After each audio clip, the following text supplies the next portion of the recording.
So, as the title of this Google slide suggests, today we're going to be looking at indices and algebra. Okay, so I'm going to look at 4 examples and I'm just going to talk you through those today. Okay, so the first example, I've got 3e to the power of 8 times 9e to the power of minus 2. So here, I multiply the coefficients, that means the numbers before the letters, so in this case the 3 and the 9, and then I multiply the powers by adding the indices, okay, because I'm doing e to the power of 8 times e to the power of minus 2. So 3 times 9 would give me 27, e to the power of 8 times e to the minus 2. I add the powers because I'm multiplying, but 8 add minus 2 is the same as doing 8 take 2, so we get the power of 6. So the answer to this one would be 27e to the power of 6. If I look at example 2 now, so this time I've got a division, all right? So I've got 10c to the power of 5 divided by 2c to the power of 7. I could also write this as a fraction, which I'll show you in a minute. But here we do the same thing. We divide the coefficients, the numbers before the letters, so the 10 and the 2, and we divide the powers by subtracting the indices. But as I said, we can write this as a fraction, so you might see this written as 10c to the power 5 over 2c to the 7, with or without the brackets, okay? So here, we know that 10 divided by 2,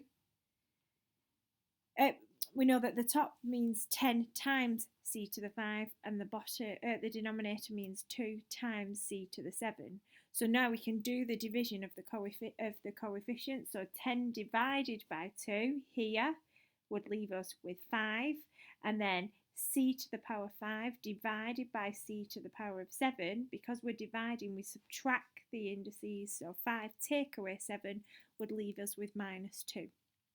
So we could have 5c to the power of minus 2, but as it says, you can leave your answer in one of 2 ways. So you can leave it as 5c to the minus 2, and that's absolutely fine.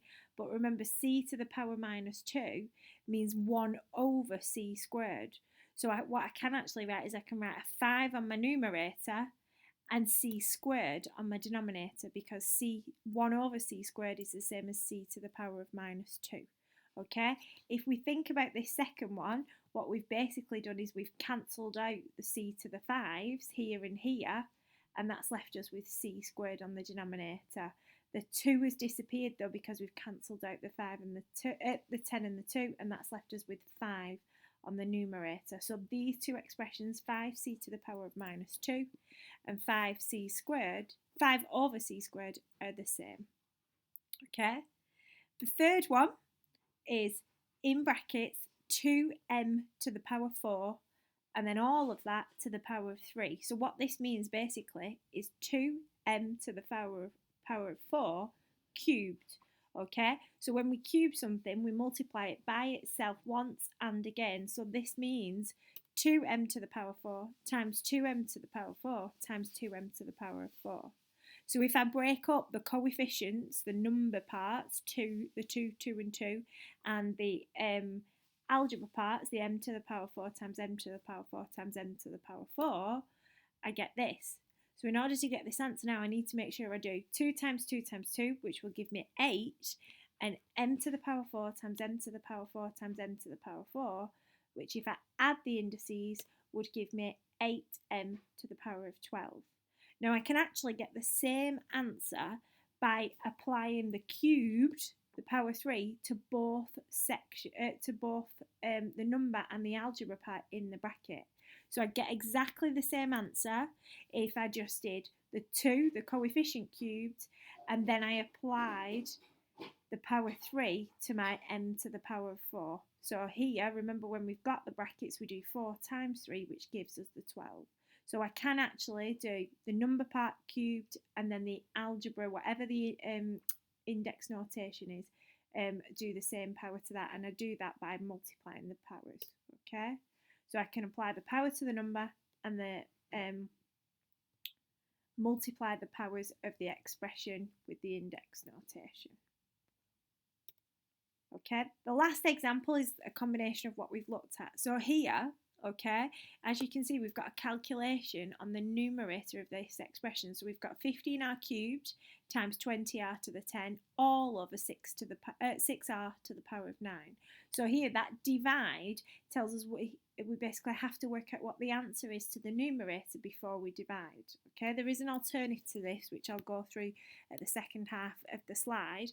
But if we look, okay, the numerator now then, I multiply the coefficients, so the numbers 15 times 20, and I multiply the powers of r, so r cubed times r to the 10. On the denominator, I've got 6 times r to the 9. So if I simplify both of those now, on the top, 15 times 20 is 300, r cubed times r to the power of 10, add the powers, so I get r to the power of 13. I don't need to write multiplication, but I have done there. And on the denominator, I've got 6 times r to the 9. So now I can actually look at these values. So 300 divided by 6 leaves me with 50. And then r to the power 13 divided by r to the power of 9. I subtract the indices, so 13 take away 9, leaves me with r to the power of 4. So I actually get 50 r to the power of 4. Now there is another way I could do this by cancelling down before I actually do any multiplication, and this would just come in useful if you had quite large numbers you needed to multiply by. Okay, 15 and 20 here isn't too bad, but if it was anything more complicated and you didn't have a calculator, it might be sensible to do some calculations. So we can do some cancelling before multiplying. So if we look at 15 and 6, okay, 15 and 6, they have a common factor of 3. 3 goes into both of them. So if I was to divide 15 by 3 and 6 by 3, 15 divided by 3 would leave me with 5, and 6 divided by 3 would leave me with 2. So I've dealt now with the 15 and the 6. Now if I look at what I've got left now, okay, I've got 20 and I've got this 2 here. I've got the 20 and I've got this 2 here. So they have a common factor. I'm just going to leave my cursor up here then. That doesn't keep coming up. So they have a common factor of 2. 2 goes into both 2 and 20. So if I divide both of those numbers by 2, 20 divided by 2 and 2 divided by 2, on the numerator I'm going to be left with 10. And on the denominator, 2 divided by 2, I'm going to be left with 1. If I look at my powers, I'm actually going to look at the r to the power 10 and the r to the power 9, just because the r to the power 10 is bigger, okay? So if I do r to the power 10 and r to the power 9, if I was to subtract 10 take 9, because I'm dividing the indices, it's going to leave me with 1. So the r to the power 9 on the denominator would disappear, okay? And the r to the power 10, because I'm dividing by r to the power 9, would leave me with r to the power 1.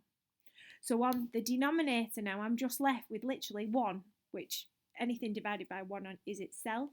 And on the numerator, I'm left with 5 multiplied by 10, which is 50, and then r cubed times r to the 1, so 3 add 1 leaves me with the 4. So you can do it by working out the numerator, working out the denominator and cancelling, or you can do it by cancelling before you do some multiplication. Either of those ways are doable, okay? Right, I'm going to end that presentation there, okay? And I'm going to tell you what your task is now, okay?